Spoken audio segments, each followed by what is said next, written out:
मैं एसएम रज़ा। इस वक्त की बड़ी खबर आपको बता दें और काफ़ी दुखद खबर आपको बता दें कि इस वक्त मैं मौजूद हूँ पुपरी के लोहिया भवन झज्जट रोड जो है वहाँ पे लोहिया भवन के बिल्कुल नज़दीक।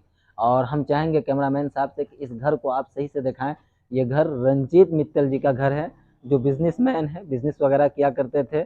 और आज इसी घर के अंदर बिल्कुल इस खिड़की के पास ही आप देख सकते हैं, ये खिड़की को देखें, इसी खिड़की के पास एक मुर्दा हालत में एक लाश पड़ी हुई है। और वो लाश किसी और की नहीं बल्कि इस घर के मालिक रंजीत मित्तल जी की धर्मपत्नी है, जिनका नाम सविता देवी है। वो मुर्दा हालत में पाई गई हैं, यानी कि पूरी तरीके से दोनों हाथ पे जो है कट का निशान है, पेट में कट का निशान है। और बताया जा रहा है, रंजीत मित्तल जी से बात हुई तो उनका कहना है कि जब हम तकरीबन 4:45 बजे करीब आज जो है घर से सब्जी के लेने के लिए यानी कि बाजार के तरफ निकले थे, और एक हमारे पड़ोसी हैं जो वो अपना प्रसाद देने के लिए, त्यौहार का मिठाई देने के लिए वो घर पे आए तो घर को बंद पाए। तो उन्होंने रंजीत मित्तल को कॉल किया और उससे पता चला, तो फिर रंजीत मित्तल जी यहाँ आए और गेट को तोड़े तो पता चला कि भाई मुर्दा हालत में मेरी पत्नी है। खैर, क्या है पूरा मामला हम बात करेंगे रंजीत मित्तल जी से। और उस महिला के पिता जो आए हुए हैं, जो महिला का जो है आबाई घर बताया जा रहा है कि चरौत है, उनसे भी हम बात करेंगे और क्या है सच्चाई, ये तमाम बातें जानने की कोशिश करेंगे। लेकिन आपको हम बता दें कि प्रशासन भी वक्त पे पहुंच करके तहकीकात कर रही है, तफ्तीश कर रही है। और क्या है पूरा मामला, हम इनसे जानकारी हासिल करने की कोशिश करेंगे। आप देखते रहें उर्दू न्यूज़ बिहार। क्या नाम है आपका? रंजीत मित्तल। ये घटना कैसे हुई है? हुआ तो मेरे पीछे में है। जी। 4:45 हम मार्केट गए हैं, 5:30 बजे वापस आए हैं। आने के बाद गेट उट खोलना चाहे हैं, घंटी बजाए हैं तो गेट खुला नहीं है, तो लात मार के जो है किसी जिसके करके गेट तोड़ के जो है अंदर आए हैं। अंदर आए हैं तो देखे हैं ये कंडीशन। आपकी पत्नी का क्या नाम है? सविता। कोई झगड़ा वगैरह हुआ था कोई क्या? झगड़ा नहीं था, इतना बढ़िया लाइफ हम लोग का चल रहा था कि कहने की बातें नहीं है। तो अचानक से इतना बड़ा कदम कैसे उठा सकती हैं? अब ये बात हम क्या बताएं। कुछ आप बता सकते हैं? कोई मानसिक अब परेशानी या कोई ऐसी कोई बात थी क्या? 3-4 साल पहले जब ये मेरे पास आई थी जी। तो उससे पहले इसका रांची का इलाज चल रहा था। अच्छा। उसके बाद हम भी आके करीब 6 महीना साल भर वहाँ का दवाई ववाई चलवाए थे। जैसा कि लोग बता रहे हैं कि ये आपकी दूसरी पत्नी थी। हाँ, आपकी पहली शादी कब हुई थी? मेरी पहली शादी 85 में हुई थी। उससे कितने बच्चे हैं? 4।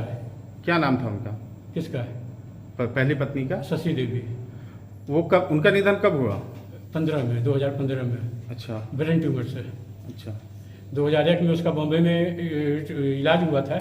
उसके बाद से बराबर बीमार रहती थी, तो 2015 में फिर जाके वो। इनसे आपका विवाह कब हुआ है? 4 साल पहले। 4 साल पहले। हाँ। तो 4 साल पहले जब आपकी शादी हुई, आपका वैवाहिक जीवन जो है हाँ। कैसा चल रहा था? बहुत बढ़िया, आप किसी से पूछ लीजिए, पूरा मोहल्ला, पूरा फ्रेंड सर्कल, पूरा समाज जानता है इनसे कितना बढ़िया हम लोग का रिलेशन था। जी। एकदम हंसी खुशी चल रहा था। पेशे से क्या करते हैं? हैं? आप क्या करते हैं? बिजनेस। जी। हमारा बिजनेस किराया उराया का पैसा आता है। इनसे कोई संतान है आपको? नहीं, 3 महीना पहले ये प्रेग्नेंट हुई थी, लेकिन वो मिसकैरेज कर गया था। इलाज वगैरह भी कुछ चल रहा था इनका? 2-3 साल पहले रांची का इलाज चल रहा था, लेकिन दवाई पानी ला के भी हम रखे हुए हैं लेकिन उस समय फिर एकदम नॉर्मल हो गई। 2 साल एकदम नॉर्मल चल रहा था, सब चीज़ नॉर्मल चल रहा था। आज जो आप लोग को पता चला, पूरी बात फिर से एक मरतबा बताइए। हाँ। कैसे पता चला कि इस तरीके की घटना हुई है? अंदर से लॉक वगैरह था क्या? जैसे हम मार्केट गए तो ऑलवेज ये गेट बंदे रहता है, तो गेट बंद था।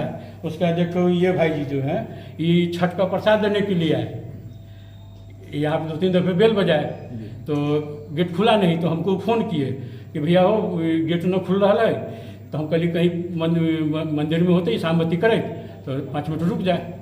उस शाम का समय था तो शामबत्ती होता है उस समय में।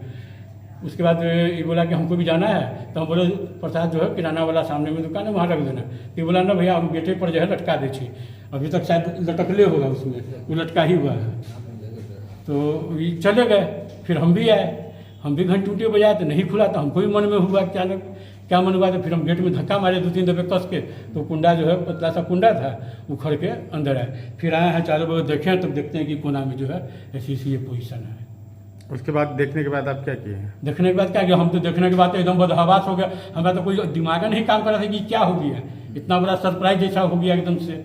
हम तो एकदम मैंने बौखला के, विश्वास ही नहीं होता कि क्या हम जो देख रहे हैं वो सही देख रहे हैं कि क्या देख रहे हैं। पुलिस को किसने खबर की है? हम किए हैं। मेरा नाम रंजीत कुमार ठाकुर। जी, घर कहाँ हुआ आपका? हमारा तो घर ही आनंदपुरी मोहल्ला में है। अच्छा जी, मार्केट में ही घर है। जी क्या मामला था जब आप यहाँ आए, जैसा कि इन्होंने बताया है जी। कि आप यहाँ छठ का प्रसाद देने आए थे, तो क्या हुआ था? क्या तो हम गेट के बाहर कॉलबेल बटन लगा हुआ है ना, तो जी। 2-3 बार दबाए हैं तो नहीं कुछ रिस्पांस आया है। हम वहीं से भैया को फ़ोन किए हैं कि भैया प्रसादी लेके आए हैं, कि बोले हैं हम बाज़ार आ गए हैं, सो आप ऐसा कीजिए कि किराना दुकान पर रख दीजिए। तो वहाँ हम देखे थे 2-3 आदमी बाहर ही बैठे हुए थे जो मेरे जान पहचान के भी हैं। तो हम सोचे वहाँ कोई कमेंट भी हो कि क्या है इसमें खोले, इसलिए हम सोचे यहीं टांग देते हैं। हम बोले भैया यहीं टांग दे, तो हाँ टांग दीजिए। इसके बाद मैं ट्यूशन पढ़ाता हूँ, तो 5 बजे चला गया हूँ ट्यूशन पढ़ाने। इसी क्रम में लेते आया हूँ कि इधर ट्यूशन भी चला जाऊँगा और इनको प्रसाद भी दे दूँगा। जी, तो आपके सामने ही आए हैं रंजीत जी? नहीं। आप यहाँ प्रसाद टांग के चले गए चले थे? गए। क्या नाम है आपका? रामनंदन ठाकुर, घर कहाँ हुआ? सकरम। यहाँ जो अभी आप आए हैं, ये किनका घर है? ये तो रंजित गुप्ता बोलते हैं कि क्या, कौन है ये आपके? तो जमाइए लगा जब शादीशुदा हो चुका हुआ है तो वही हुआ। अभी आपको क्या खबर मिली है? ये मतलब बुलाए हैं कि आप आइए, यही बात। क्या कहा गया है आपको? जी, क्या कह के बुलाया गया है? सीधे बोला है आप आइए। ये सब तो कोई खबर नहीं बताया है कि अगर ऐसा बात बताता तो हम 1-2 आदमी से भी आते हैं, जी, तो सो बात तो हुआ नहीं। तो यहाँ आके आपको क्या जानकारी मिली? तो देखें तो वो मतलब कि वो मर चुकी है, वो जो मरी है वो कौन है आपकी? लड़की है। बेटी है? क्या उम्र था? जी, क्या नाम था इनका? सविता कुमारी। सविता कुमारी। उम्र क्या था? उम्र तो मान लीजिए कि उस टाइम में तो 18-19 वर्ष का लगभग था। अब 4-5 साल का शादी हो चुका हुआ है। यही बात। इनसे कब शादी हुई थी? यही नहीं बता रहे हैं कि 4-5 साल पहले हुआ। 4-5 साल पहले हुई थी। आप लोग की मर्जी से शादी हुई थी? जी नहीं, माने भाग चुकी, हमारे घर से भाग चुकी हुई थी। अच्छा। लड़की जी। वो पढ़ते पढ़ते मतलब कि वो भाग गई। उसके बाद में कैसे यहाँ आई नहीं आई, क्या हुआ नहीं हुआ, वो हमको कोई खोज भी नहीं की। जी नहीं, बहुत। शादी के बाद जो है ना, आप शादी के बाद यहाँ आते जाते थे बेटी के यहाँ? जी, दोबारा तेबारा आए हैं। अच्छा, यहाँ आते थे। हाँ, तो कभी कोई इस प्रकार की कभी कोई बात कही कि ये मारते पीटते या कोई झगड़ा लड़ाई की बात की थी? जी नहीं, ये सब तो नहीं पता। ऐसा कभी नहीं कहा। अभी आप यहाँ आए हैं, अभी आप यहाँ आए हैं, अपनी बेटी को आपने मृत पाया है, क्या कहना चाहेंगे? जी हम क्या कह सकते हैं इसमें, मान लीजिए कोई तो उस टाइम में भी जैसे माथा का ये थोड़ा सा गड़बड़ तो था ही। उसके बाद तो ठीक ठाक बहुत अच्छा बातचीत होता था, और ऐसे भी हम भी 2-3 बार आते जाते भी तो बहुत अच्छा से लोग रह रहे थे।